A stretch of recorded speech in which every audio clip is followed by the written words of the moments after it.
आदमी को आदमी बनाने के लिए, आदमी को आदमी बनाने के लिए जिंदगी में प्यार की कहानी चाहिए।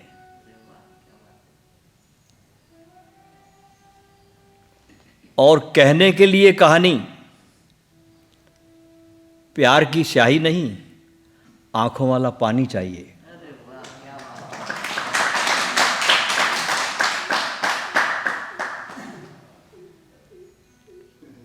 और कहने के लिए कहानी प्यार की स्याही नहीं,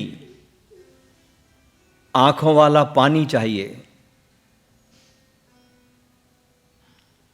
जो भी कुछ लुटा रहे हो तुम यहां, जो भी कुछ लुटा रहे हो तुम यहां, वही बस तुम्हारे साथ जाएगा। और जो छुपा के रखा है तिजोरी में, वो तो कोई काम नहीं आएगा।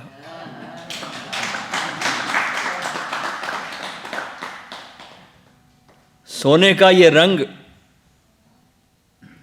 छूट जाना है, हर किसी का संग छूट जाना है। आखिरी सफर के इंतजाम में, आखिरी सफर के इंतजाम के लिए जेब भी कफन में एक लगानी चाहिए। आदमी को आदमी बनाने के लिए जिंदगी में प्यार की कहानी चाहिए। व्यक्ति के जीवन में जब साधारण सा प्रेम भी होता है ना, लौकिक प्रेम, शरीर के तल का भी प्रेम, तो भी व्यक्ति की चाल बदल जाती है। उसके उठने बैठने का ढंग बदल जाता, बातचीत करने का ढंग बदल जाता। साधारण सा प्रेम। इसलिए बुल्ले शाह कहते हैं कि इश्क और मुश्क कदे न छुप दे, चाहे लख छुपाइए। किसी को इश्क हो जाए नहीं छुपता, जर्र जर्र से प्रकट होने लगता है। उसकी चाल, उसकी ढाल, उसका देखने का ढंग, उसके बातचीत करने का ढंग, उसकी मतवाली आंखें।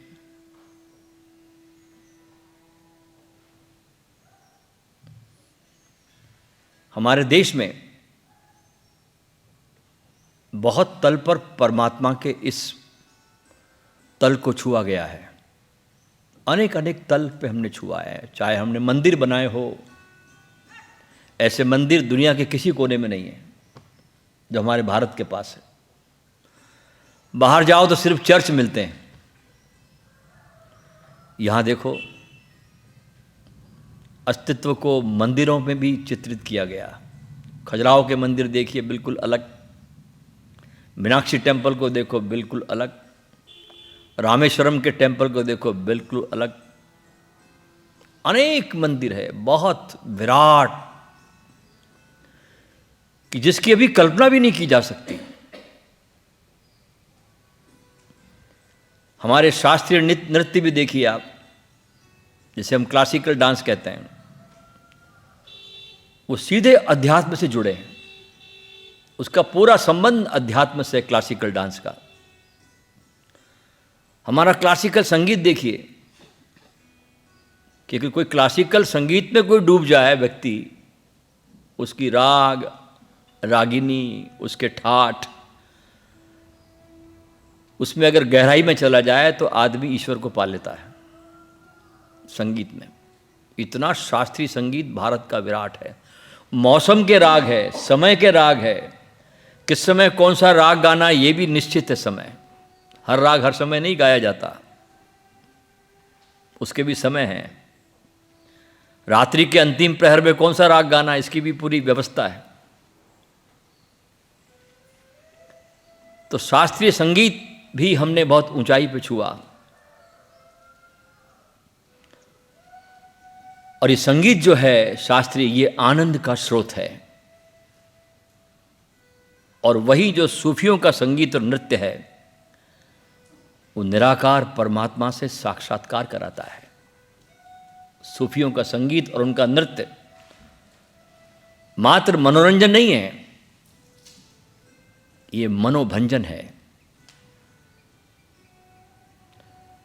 हमारे चारों वेद, स्मृति, पुराण और गीता आदि धार्मिक ग्रंथों में धर्म, अर्थ, काम और मोक्ष को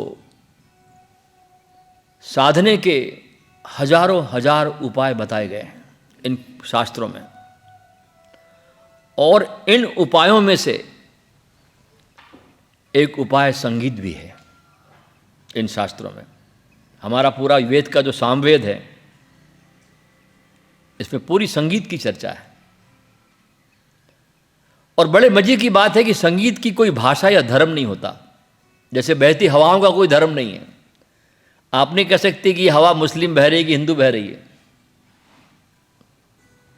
बहती नदियों का कोई धर्म नहीं होता, सागर की तरंगों का कोई धर्म नहीं होता। ऐसे संगीत का भी कोई भाषा या धर्म नहीं होता। संगीत आत्मा के सबसे नज़दीक होता है। आपकी जो आत्मा जहाँ आपके भीतर है ना, उसके आसपास के एरिया में संगीत है, बहुत नज़दीक होता है।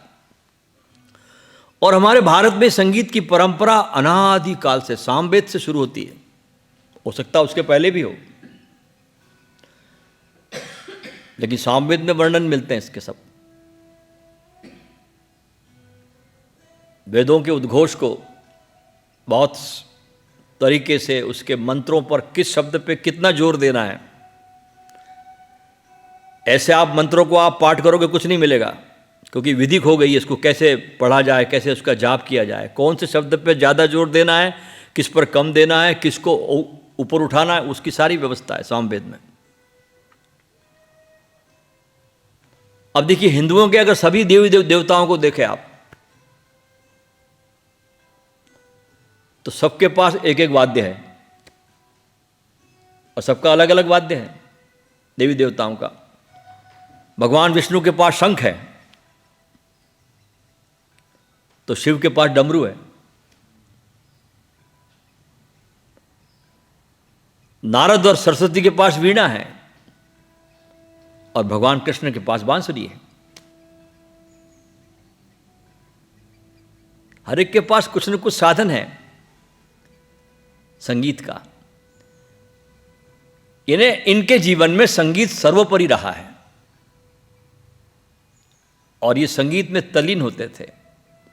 जब अपनी मधुर बांसुरी से दो स्वर क्या फूंक देते थे कृष्ण, गोपियां विहल होकर दौड़ी चली आती थी, गायें चरना छोड़ देती थी इनकी बांसुरी की तान सुनकर। पूरे प्राणों से बसती थी बांसुरी। सूफियों का नाम बहुत सुना, सूफी मत से सब परिचित है, लेकिन सूफी क्या है, इसको अगर जानना हो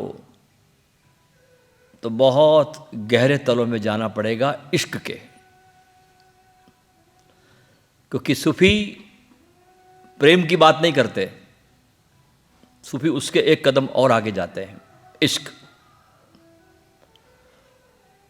और सूफियों में पहली बार इस्लाम में संगीत जुड़ा। उसके पहले इस्लाम में संगीत वर्जित था। आज भी इस्लाम में संगीत वर्जित है, लेकिन सूफियों की धारा में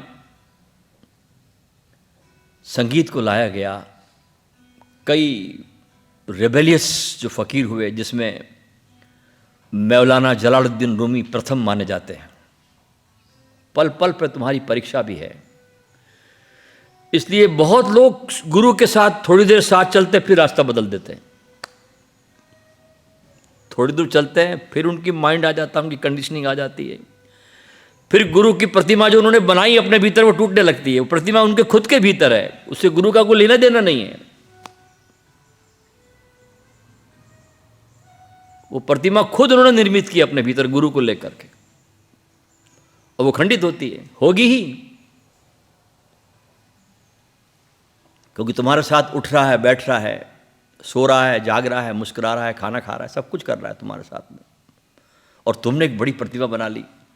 तुमने ऐसी प्रतिमा बनाई कि जो हम है वो तो ये हो ही नहीं सकता। क्या वो इंसान नहीं है? वही मनुष्य है, तुम्हारी तरह है। हाँ, लेकिन उसमें एक तत्व ज्यादा होता है तुमसे, वो है उसका गुरु का तत्व। जो तुम हो वही गुरु है, जरा भी अंतर नहीं है। वो भी हाड़ मांस का है, उसके अंदर भी दिल धड़कता है, लेकिन उसमें एक तत्व ज्यादा आ जाता है जो तुम में नहीं है, वो है गुरु तत्व। जब वो गुरु तत्व में बैठता है, जब वो उस आसन को ग्रहण करता है, उसमें वो चीज प्रकट होने लगती है जो गुरु का तत्व होता है। तो जब तुम गुरु तत्व को सुनते हो और साथ रहते हो, तो तुमको लगता है कि तुम साधारण आदमी। और सूफी कहता है साधारण हो जाने से बड़ी बात दूसरी कोई है ही नहीं। सिंपल हो जाओ, साधारण हो जाओ। क्यों असाधारण होते हो? क्यों स्पेशल बनने की कोशिश करते हो? सहज रहो, सरल रहो, साधारण रहो। सूफी बहुत सरल और सहज है। इश्क उनकी साधना है। सूफियों की एकमात्र साधना है इश्क। दिल कैसे जागृत हो, उनकी सारी जो साधनाएं हैं वो भी दिल को जागृत करने की। तुम्हारा कल्ब, जैसे सूफी कहते हैं दिल को कल्ब कहते हो, तुम्हारा कल्ब कैसे जागृत हो, तुम्हारा दिल कैसे रोशन हो सके। वो कहते हैं जुबान से क्या प्रार्थना करनी जो दिन भर झूठ बोल रही है। दिन भर जबान झूठ बोलती, इससे तुम ईश्वर का नाम कैसे लोगे? झूठी जबान से जो दिन भर झूठ बोल रही है, उससे तुम ईश्वर का नाम कैसे ले सकते हो इस झूठी जबान से? तो सूफी कहते हैं कि जुबान से नहीं, दिल से उसे सुमिरन करो। और दिल हमेशा सच्चा है, ध्यान रखना। दिल के पास अभी तक कोई विज्ञान नहीं पहुंचा, न कोई बीमारी पहुंची, न कोई समाज पहुंचा। दिल आपका बिल्कुल ऐसा जैसे परमात्मा ने बनाया था, एकदम कुंवारा, अनपॉल्यूटेड। तो इससे कहते हैं कि सजदा करो, इससे सुमिरन करो उसका। तो सारी विधियां इनकी दिल से सुमिरन करने की। अब मेरे पास उनकी बहुत सी विधियां हैं, लेकिन मैं उसको खोलना नहीं चाहता। जब कोई ऐसा कोई माहौल बने, कहीं 10-5 ज़्यादा लोग नहीं चाहिए, 5-7 लोग हो और एक धड़कन में मेरे साथ धड़क रहे हो, उठ रहे हो, बैठ रहे हो, एक साथ तरंगायित हो रहे हो। वहां 5 है ही नहीं, एक ही है, समझ लो। तो ऐसे माहौल में उस विधियों को हस्तांतरित किया जा सकता है, क्योंकि उसके नुकसान भी है। विधियां किसी और के हाथ में पड़ जाए तो फायदे के बजाय नुकसान हो जाएगा। तो ऐसा कुछ बने तो कुछ बात आगे बढ़ सकती है, अन्यथा आदमी मिलना मुश्किल है, बहुत कठिन है। शम्स तबरेज को जब परमात्मा का ज्ञान हुआ और जब भर गया खूब उस दौलत से, तो जब दौलत से भरता है तो बांटना चाहता है। जैसे बादल भर जाते तो कैसे गर्म धरती को ढूंढते हैं, वो जहां धरती तप रही है वहां जाते हैं बादल, वहां बरसने के लिए। ऐसे जब बुद्ध भर जाते हैं, कोई गुरु भर जाता है, तो अपने तपती हुई धरती को ढूंढता है जहां बरस सके। तो शम्स तबरेज ने अल्लाह से एक दिन पूछा, कौन है जो मेरी आग को संभालेगा? कौन है जो मेरे इस दीवानगी को, इस पागलपन को झेलेगा? तो कहते हैं, कहानी कहती है कि अल्लाह की आकाशवाणी हुई कि तू बल्ख जा और वहां तुझे मिलेगा रूमी। गुरु ने यह सुनकर बल्ख की तरफ रुख किया, एक आदमी की तलाश में, ध्यान रखना। कोई कमी थोड़ी थी तुर्की में उसके पास जहां रहता था, ये तबरेज में। ये तबरेज ही गांव, एक शहर है अरब कंट्री में, वहां रहता था शम्स। बहुत लोग थे।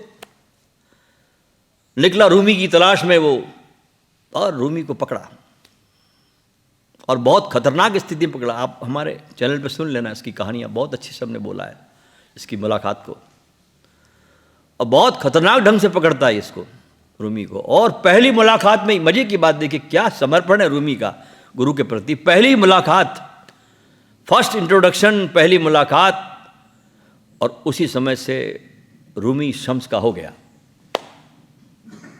टाला नहीं, जैसे हम टालते हैं, हम तो हर चीज़ को टालते हैं और शुभ को ज़्यादा टालते हैं। हम लोग एक आदत बन गई कि हम शुभ कर्मों को बहुत टालते चले जाते हैं, जीवन भर टालते हैं, और अशुभ करना हो अभी, किसी को गाली देनी हो 1 मिनट नहीं लगाता आदमी, किसी का नुकसान पहुंचाना हो दूसरा क्षण सोचता भी नहीं, लेकिन किसी का कल्याण करना हो सोचेंगे। अशुभ अभी करता है, शुभ को टालता है, लेकिन रूमी ने टाला नहीं। जब बात समझ में आ गई, हो लिया शम्स का, निकल पड़ा रेगिस्तान की तरफ। दोनों गुरु और शिष्य चलने लगे, पीछे सारे के सारे जो शिष्य थे रूमी के, क्योंकि बड़ा स्कॉलर था ये विश्वविद्यालय का कुलपति था, इसके मदरसे थे, बड़े बड़े इसके कॉलेज चलते थे रूमी के, बड़ा सम्मानीय व्यक्ति। जहाँ से निकलता था लोग कालीन बिछाते थे इसके लिए, घोड़े पे चढ़ता था तो लोग अपने हाथों को लेते थे उसके पैरों में, इतना सम्मानीय व्यक्ति था रूमी, इतना धनाढ्य था। और एक फटे चीथड़े, बिल्कुल उलझे उलझे बाल, कपड़े चीथड़े से पहना हुआ, ऐसे गंदे आदमी का हाथ पकड़कर जब रूमी जाने लगा रेगिस्तान की तरफ, तो लोग सोचने लगे हो क्या गया। और कहते हैं कि 40 दिन का साथ रहा रूमी और शम्स तबरेज का रेगिस्तान में, पलट के देखा भी नहीं कहाँ विद्यालय, कौन वाइस चांसलर। 40 दिन तक साथ रहे एक दूसरे के साथ। और वहाँ पर जो गुरु ने अपने को सौंपा रूमी को, वो एक बड़ी गजब की बात है। तो ऐसी निकटता जब तुम्हारी होती है गुरु के साथ, इतना निकट तुम जब हो जाते हो, तब चीज़ों को देना नहीं पड़ता, वो तुम्हारी तरफ आनी शुरू हो जाती है।